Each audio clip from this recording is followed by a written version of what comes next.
Welcome to the Screener College Basketball Podcast with your hosts, Mike Randle and Gus Kearns. Preseason polls don't matter. They don't matter because people just name rank. Case in point, the Big 12 poll this year, preseason. People had West Virginia third. They had Kansas, then Kansas State, then West Virginia. Why? Because it's Coach Bob Huggins, and West Virginia is always tough. Blah, blah, blah, blah, blah.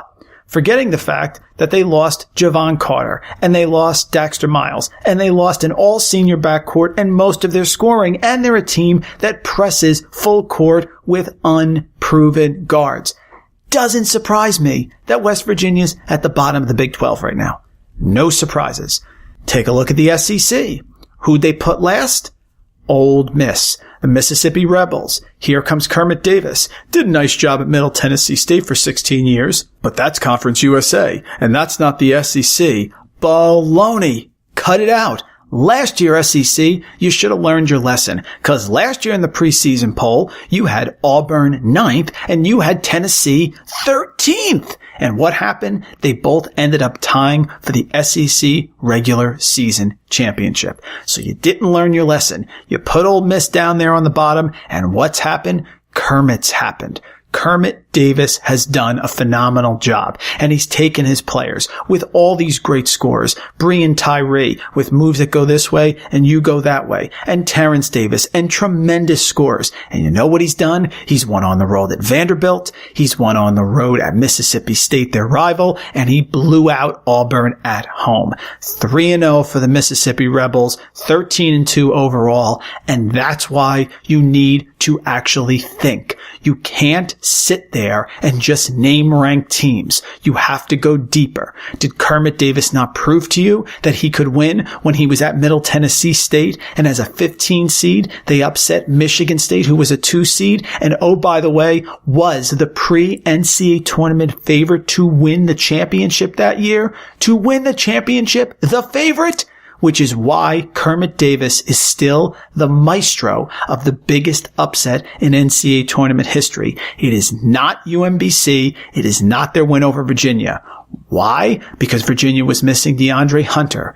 Why? Because no one was picking Virginia to win the title last year. They were just hoping that Tony Bennett could get by this curse that he has where the team can't make the Final Four. But everyone with Denzel Valentine thought Michigan State was going to win the title, or at least was definitely making the Final Four, which is why the maestro, Kermit the Maestro Davis, is still the engineer of the biggest upset in NCAA tournament history. And today, Coach Davis is joining me to talk about his Mississippi Rebels, to talk about taking over the team in March, and to see how much better they are now, and when he knew they were going to grow, and how he knew that maybe, just maybe, this team could be better than what the pundits think. So please follow him on Twitter at Rebel Coach Davis and sit back and enjoy. Don't be Pavlov's dogs. Don't name rank. Sit back and learn that maybe you should put a little more effort into your rankings, because if you rank Kermit Davis and Ole Miss 14th in the SEC, you know what happens? This is what happens. Let's take a listen and hear what Coach Davis has to say. Please welcome to the show Kermit Davis, who is the head coach of the Mississippi Rebels. Coach Davis is in his first season at the helm at Ole Miss after 16 years at Middle Tennessee State, and the Rebels are off to a fantastic start in SEC play. They currently sit 13-2 overall, 3-0 in conference play. You can follow him on Twitter at Rebel Coach Davis, and he joins us for a few minutes today on the Screener podcast. Coach Davis, great to have you back again. How you doing? Well, sure, great to be back with you and doing good. Excited for Ole Miss basketball, and another big week for us this week. Coach, what a start to the season you've had. You were named head coach in March. You returned home to Mississippi where you grew up. You did such a fantastic job at Middle Tennessee State. We got to talk to you a bunch of times when you were there. And now you come to a program that was picked in the SEC preseason poll to finish dead last. Now what has happened? You're 13-2, 3-0 in conference. Coach, could you have envisioned this sort of success so quickly when you accepted the job back in March?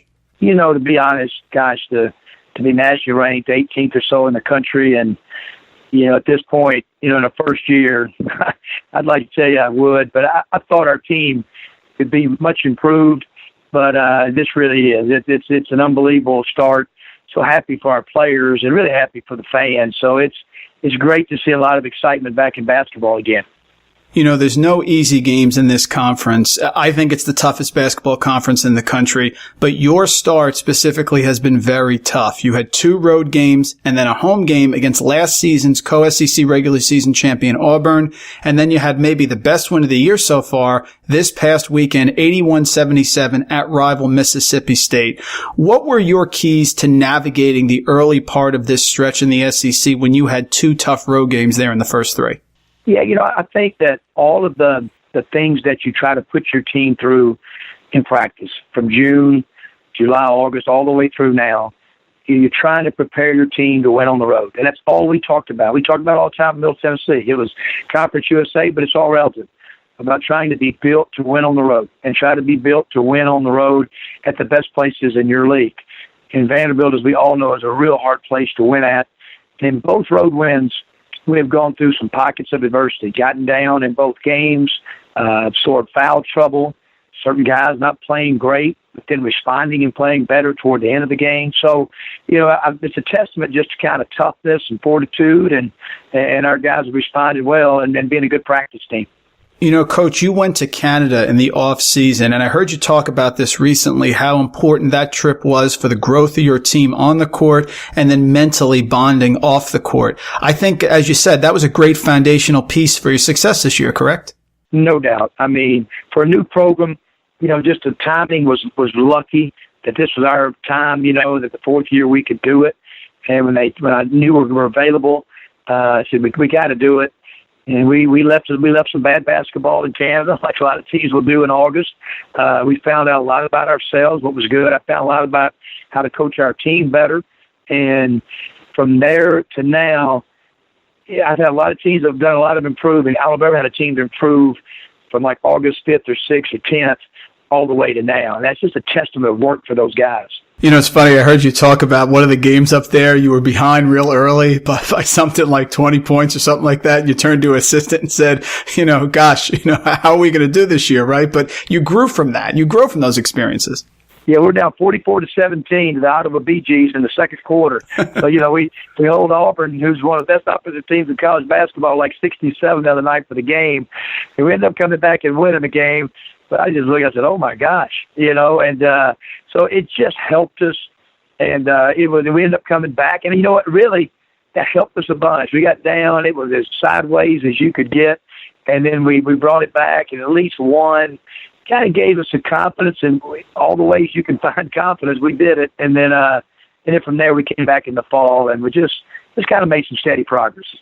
When you come into a program like this and you're looking to sort of make a big jump and it's got to start with the senior leaders, and you have 2 of them in forward Bruce Stevens and guard Terrence Davis. And those 2 players, I think, have really led you here, led the young players and guided them. I know that Terrence Davis flirted with the NBA last year, but decided to return to Mississippi. He's been a model of consistency for you, 6 games of 20 or more points. And then, of course, Bruce Stevens inside, being able to give you some points and rebounds and just sort of doing it all. So talk about your seniors. They're your leaders for this program.